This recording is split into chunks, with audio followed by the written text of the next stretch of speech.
Bismillahirrahmanirrahim. Assalamualaikum warahmatullahi wabarakatuh. Kepada semua mahasiswa saya dimanapun Anda berada, semoga dalam keadaan sehat walafiat sehingga bisa mengikuti perkuliahan daring hingga akhir semester. Tidak lupa kita semua berdoa agar keadaan bisa kembali seperti semula. Oke, materi pada video ini itu adalah tentang pendapatan nasional. Nah, ada beberapa hal yang akan coba saya jelaskan pada video ini. Pertama, apakah definisi dari pendapatan nasional? Yang kedua, untuk apa mempelajari pendapatan nasional? Yang ketiga, berapakah pendapatan nasional Indonesia?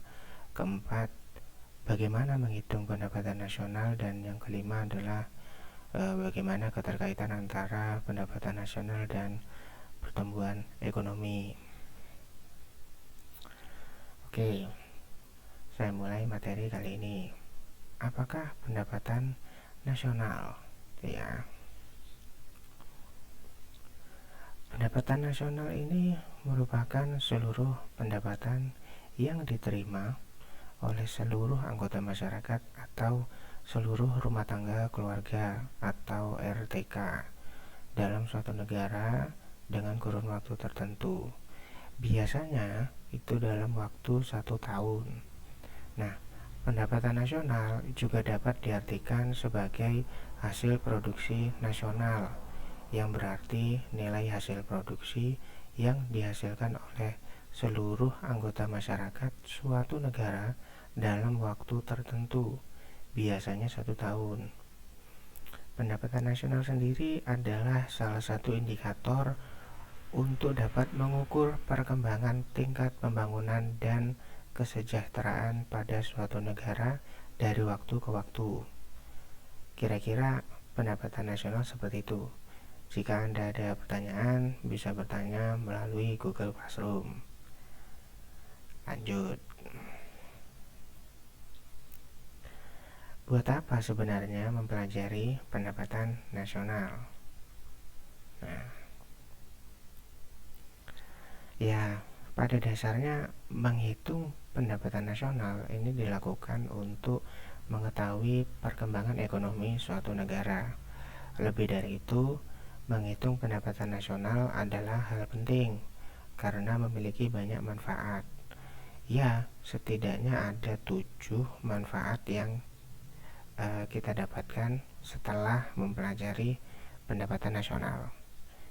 Nah, pertama, kita itu jadi tahu tingkat kemampuan suatu negara. Kemudian tahu juga tentang mengevaluasi kinerja perekonomian dalam skala waktu tertentu. Terus bisa pula kita untuk mengukur perubahan perekonomian dari waktu ke waktu. Kemudian bisa membandingkan kinerja ekonomi antar sektor. Kemudian paham bahwa pendapatan nasional itu sebenarnya digunakan untuk indikator kualitas hidup suatu negara. Terus paham pula bahwa pendapatan nasional ini indikator yang biasanya dipakai untuk membandingkan kinerja ekonomi suatu negara. Dan terakhir mungkin ya, pendapatan nasional itu juga bisa digunakan sebagai indikator untuk membandingkan kualitas hidup di negara satu dan negara lain. Nah, kira-kira gitu. Nah, jika kita kaitkan materi ini dengan negara Indonesia, sebenarnya gimana? Sebenarnya berapa pendapatan nasional Indonesia? Kalau coba saya browsing di Google, di beberapa media online seperti tirto.id, Kompas, terus CNBC Indonesia, pendapatan nasional Indonesia ini masih mengalami pertumbuhan. Ini bisa Anda lihat di slide ya. Saya screen capture sedikit. Pertumbuhan ekonomi sendiri itu berasal dari sektor informasi dan komunikasi sebesar 0,53% ya. Ada berita yang menyebutkan seperti itu. Ya, walaupun sedikit namun masih tumbuh. Ya semoga aja begitu, amin. Karena tumbuh itu bagus.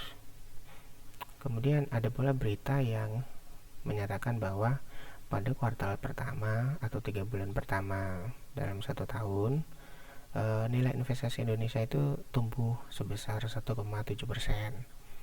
Nah sebenarnya kalau kuartal 1 kita belum ribut dengan COVID ya, jadi wajar, masih oke, tapi kelihatan sudah turun. Kalau dibandingkan dengan tahun lalu dengan periode yang sama, itu sebenarnya Indonesia bisa lebih tinggi, yaitu 5%. Jadi turunnya lumayan. Nah, terus dari sisi konsumsi, ini terdapat pertumbuhan sebesar 2,7%.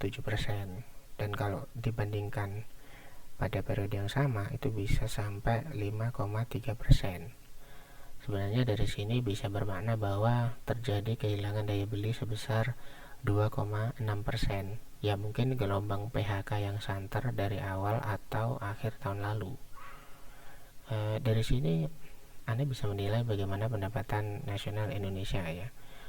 Kalau untuk data lebih lengkap Anda bisa browsing di Kementerian Keuangan atau Bank Indonesia. Nah, kalau Anda pun sedikit bingung tentang pendapatan nasional, nah kita coba masuk ke slide berikutnya saja.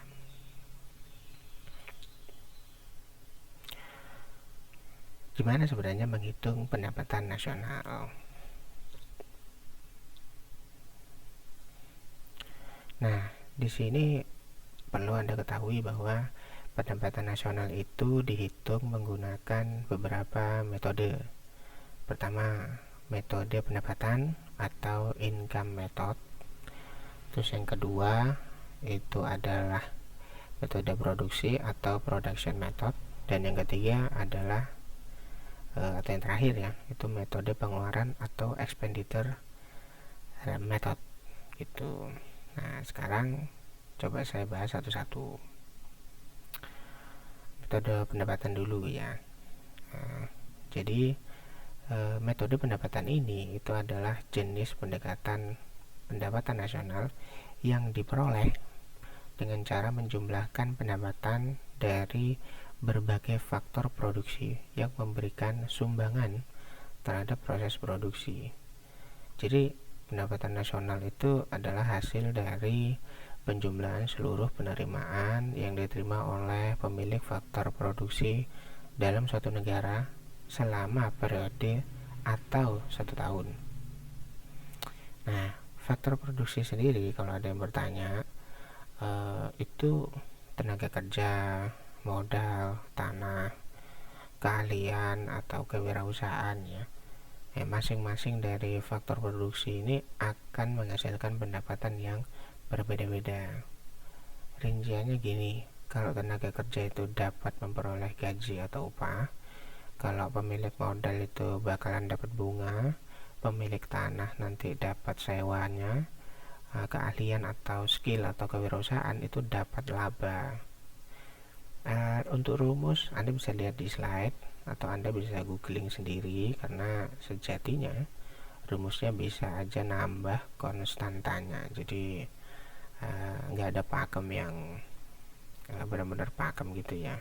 Mungkin dasarnya itu, cuman isinya bisa lebih banyak lagi kalau dipecah-pecah. Oke, lanjut. Selanjutnya ini adalah metode produksi. Nah, perlu Anda ketahui bahwa kegiatan produksi itu adalah kegiatan yang menciptakan nilai tambah atau value added. Jadi pada perhitungan pendekatan produksi itu hanya mencakup perhitungan nilai tambah pada setiap sektor atau lahan produksi. Dengan pendekatan produksi, sebenarnya pendapatan nasional ini dihitung dengan cara menjumlahkan nilai tambah atau value added dari seluruh sektor produksi selama satu periode tertentu, biasanya sih setahun. Nah, nilai tambah dimaksud ini adalah selisih antara nilai produksi atau nilai output dengan nilai biaya antara atau nilai input yang terdiri atas bahan yang terlibat dalam proses produksi, termasuk bahan baku dan bahan penolong. Jadi kalau ngacu ke ISIC atau International Standard Industrial Classification, katanya perekonomian Indonesia ini terbagi menjadi beberapa sektor atau lapangan usaha. Jadi dibaginya begini, ada yang primer, ada yang sekunder, ada yang tersier. Nah, primer ini berarti yang utama ya. Primer ini terdiri dari pertanian, terus peternakan, kehutanan, perikanan, pertambangan, sama penggalian. Nah, kemudian ada pula yang sekunder. Sekunder ini ada industri pengolahan, ada listrik, ada air, gas gitu ya. Nah, kalau tersier itu ada yang namanya perdagangan, hotel, restoran, pengangkutan, telekomunikasi, jasa, ya macam-macam ya. Kira-kira gitu untuk metode produksi. Nah, lagi-lagi kalau rumus Anda bisa lihat di slide atau Anda bisa googling karena rumusnya bisa berubah konstantanya. Lanjut. Nah, ini yang digunakan oleh banyak negara termasuk Indonesia, yaitu metode pengeluaran. Metode pengeluaran ini dihitung dengan cara menjumlahkan seluruh pengeluaran berbagai sektor ekonomi. Jadi ada rumah tangga, ada pemerintah, ada perusahaan, dan masyarakat luar negeri di suatu negara pada periode tertentu. Nah, jenis pengeluaran ini adalah konsumsi, investasi, pemerintah atau pengeluaran pemerintah sebenarnya, sama ekspor impor. Nah, rumusnya itu Anda bisa lihat di slide juga ya. Rumusnya itu sebenarnya adalah Y sama dengan C plus I plus G plus X min M. Kalau C itu konsumsi, atau kalau di slide itu consumption, I itu investment atau investasi, G itu government atau pengeluaran pemerintah atau pembelanjaan pemerintah, terus ditambah dengan net export atau ekspor bersih ya. Ekspor dikurangi impor itu biasanya sih disebut sebagai net export ya. Nah, kira-kira gitu untuk metode penghitungan pendapatan nasional. Lanjut.